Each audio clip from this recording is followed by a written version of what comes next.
All right, here's some warm-ups I like for the knee joint. This one is a prone stretch.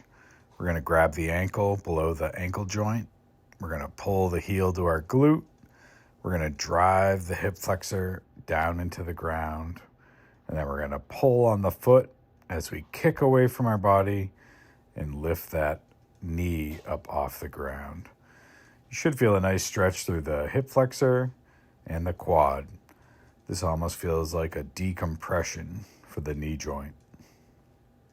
You can see here as I kick away like I'm kicking a soccer ball, my leg lifts off the ground and I get deeper into that stretch. Very important to get the hip flexor flat to the floor. This one I'm going to use a rear foot elevated split squat stand with a couple pads below it for my knee. I drive the knee into the ground. I get a neutral spine, neutral rib cage, and neutral hips. As I rock my knee over my toe, I'll feel a nice ankle stretch on the front leg, a quad stretch on the back leg, and a nice hip flexor stretch as long as I don't arch my lower back. I can also sit back to my heel to get a little bit more of a decompression in that knee joint.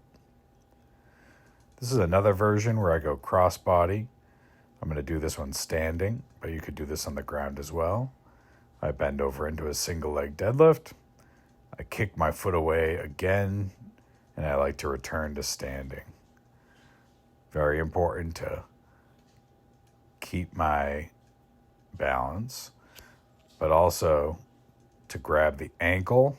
So I squat down, I extend my hip, I drop into my single leg, and then I kick as hard as I can away to get the most benefit and the deepest stretch in that quad all the way up through the front of my hip.